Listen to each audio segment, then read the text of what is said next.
Hello and welcome back to my channel.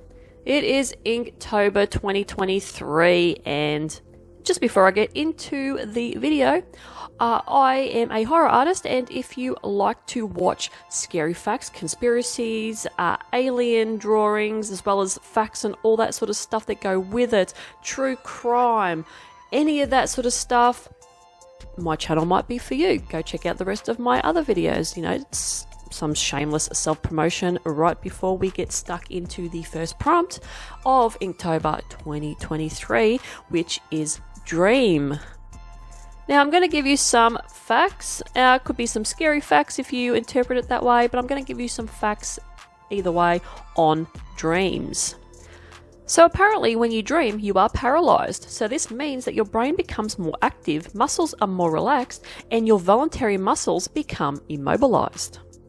Apparently, women have more nightmares than men, and I can honestly vouch for that. I have some blockbuster horror movies nearly every night, and I have since I was quite little, and I'm quite used to it, so it's nothing new to me. But I do notice that when my hormones change, my dreams get even more scary and vivid. So I can probably see why women would get more nightmares than men.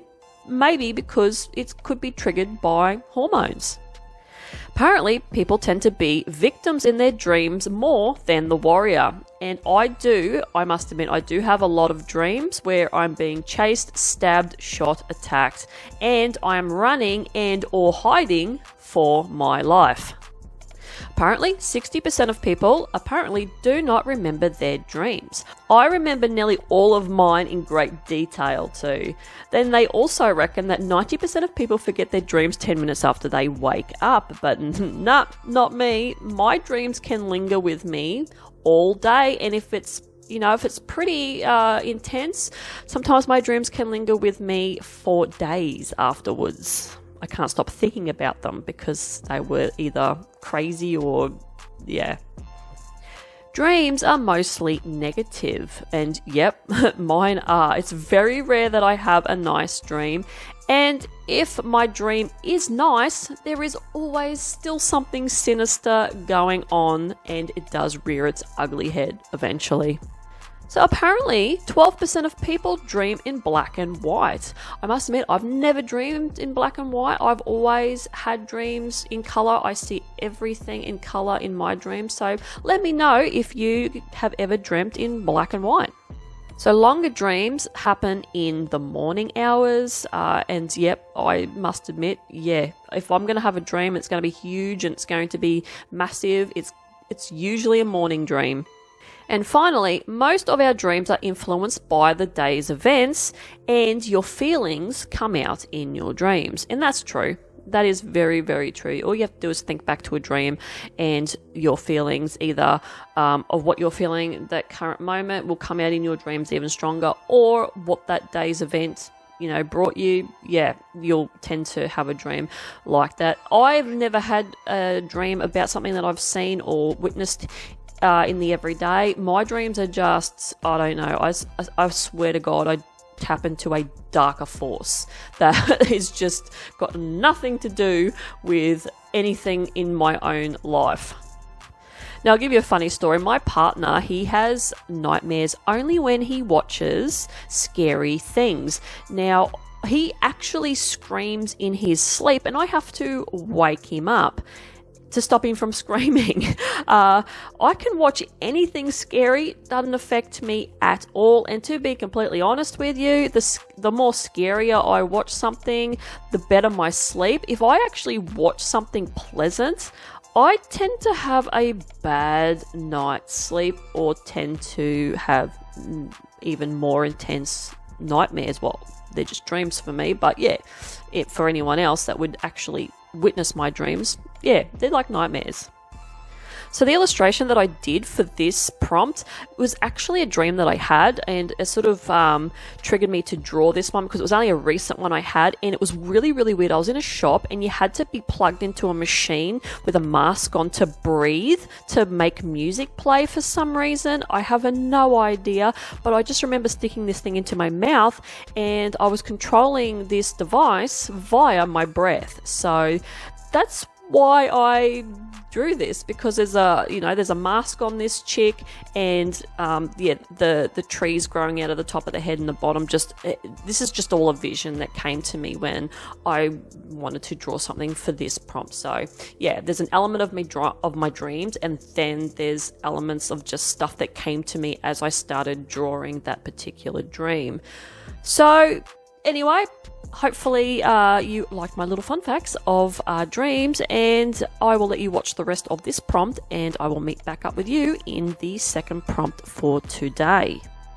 Now, day 2 is spiders, and this one was quite naturally going to be an illustration or a combination of the most deadliest spiders here in Australia. There's 2 in the top. We have the most deadliest that we do have is the Sydney funnel web spider and the funnel web spider range.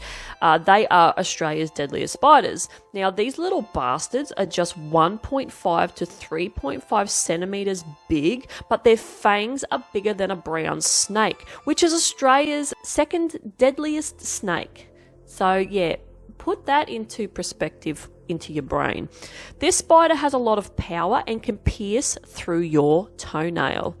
If you get bitten by one, the venom attacks your nervous system and organs within 10 minutes, but fortunately there is an anti-venom and there has been no deaths from this spider since 1981. Now, Australia's so-called second deadliest spider is the redback spider. Now, this is found all over Australia. Oh, one thing I didn't mention before is the funnel web's mainly found in New South Wales in Australia. It does come up a little bit into Queensland where I am, but not too far. It tends to just sort of stick to New South Wales. But this redback spider is found all around Australia. Now, these 1 centimeter sized little fuckers love hiding in sheltered, dry locations like under bucket lids, cupboards, under toilet seats, and mailboxes. You can even find them in your roof, in your house. If you are not careful, you climb up into the roof of your house and you will see one of these little shits. Now, the anti-venom was developed in the 50s, so there has been no recorded deaths since.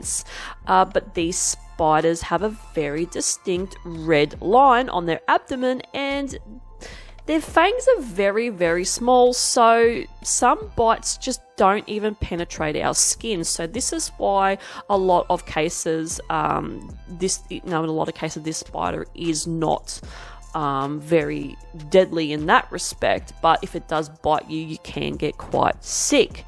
Now, these spiders, if they do bite you, can leave you with severe pain for hours to even days, and you still have a risk of dying from this bite up to 30 days after.